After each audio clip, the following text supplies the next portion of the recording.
Okay, here we are. It is Holy Week, and we are moving right through it, and we are on Thursday. So we're going to be reading out of Matthew 26. This is the day that Jesus gets crucified. Traditionally, a lot of people have celebrated the crucifixion on Friday, and it's called Good Friday.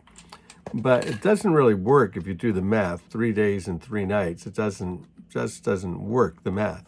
So it was Thursday, and what's going on right now on Thursday is Jesus has been up all night long, through the night into the morning, at these trials by the religious authorities. Now, the trials by the religious authorities.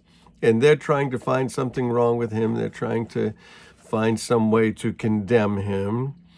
It gets to this place where Jesus is arrested in verse 47, and they bring him to the house of the Sanhedrin. 26:57. Those who had arrested Jesus took him to Caiaphas, the high priest, where the teachers of the law and the elders were assembled. They're all waiting for him. But Peter follows at a distance, right up to the courtyard of the high priest, and he entered and he sat down with the guards to see the outcome, what's going to happen to Jesus. The chief priests and the whole Sanhedrin were looking for false evidence against Jesus so they could put him to death. This is religious, the craziness, the folly of religion, the foolishness of religion. But they didn't find any, though many false witnesses came forward. They just couldn't collaborate their stories because they were all lying.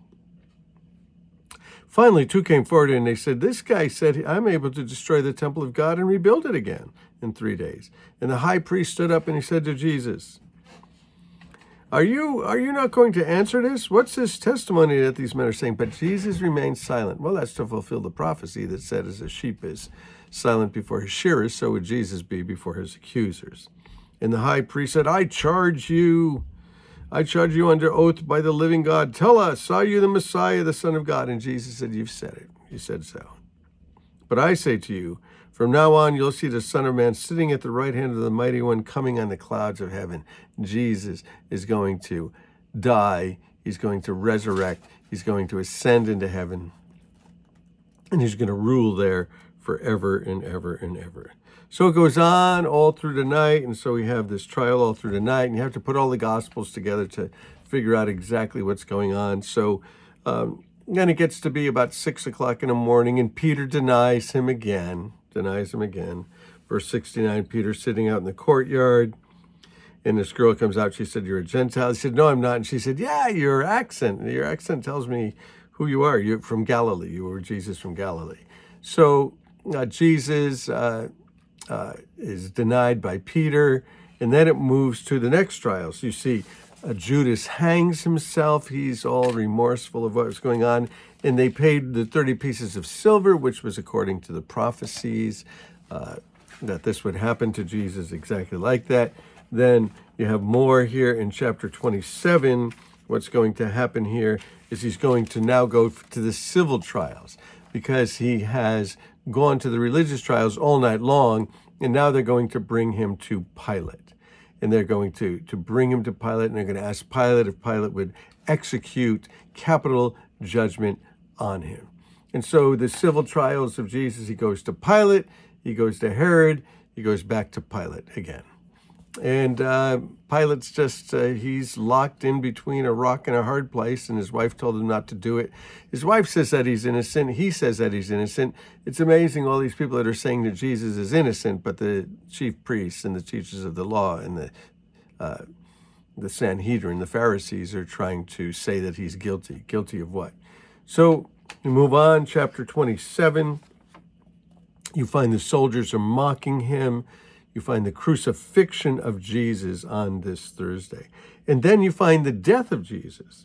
So 27:45, from noon until 3. So all night long he's up in these religious trials.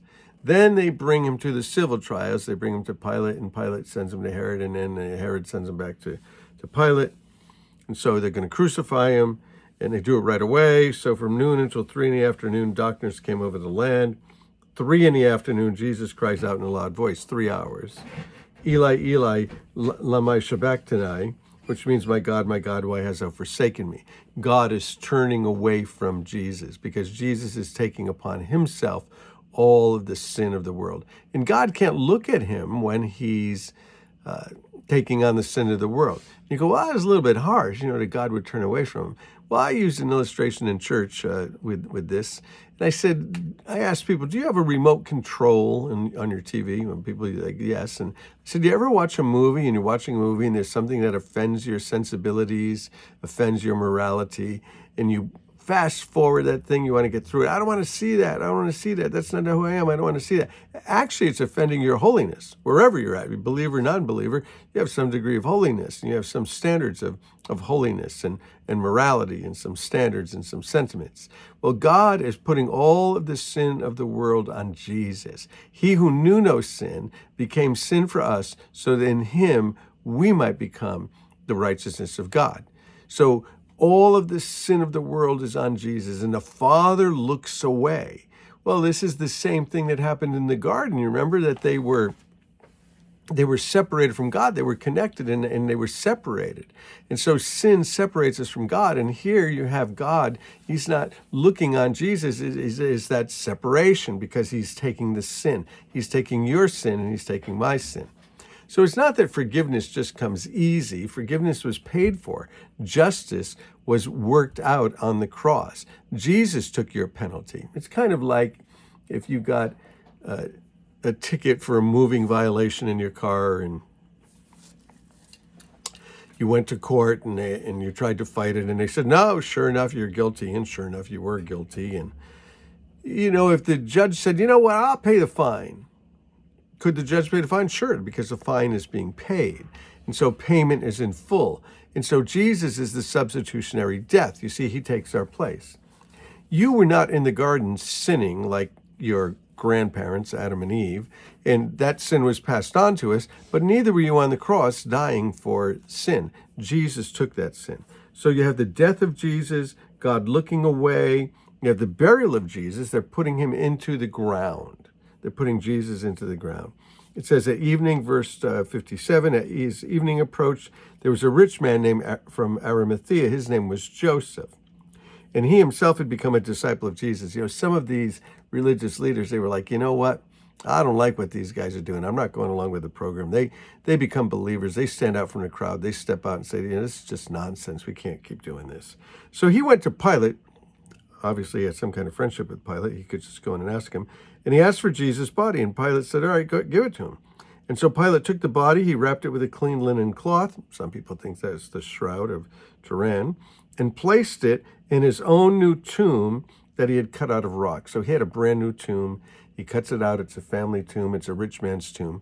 This is to fulfill the prophecy where it says about Jesus that he would be crucified with criminals, but he would also be crucified with the rich. Well, here it is. Now he's in a rich man's tomb. Jesus was born poor, He was born into a poor family. When they offered the offering that they were supposed to offer in a temple, they offered the offering of poor people. And Jesus became poor for our sake so that we might become rich in him. Joseph placed the linen cloth on him, put him in the new tomb. I can't get away without saying it every time I say it. This particular verse, I tell the same thing over and over again. Joseph of Arimathea's family came and said, do you want to give that tomb, the family tomb? You want to give the family tomb to Jesus? And he said, it's only for the weekend.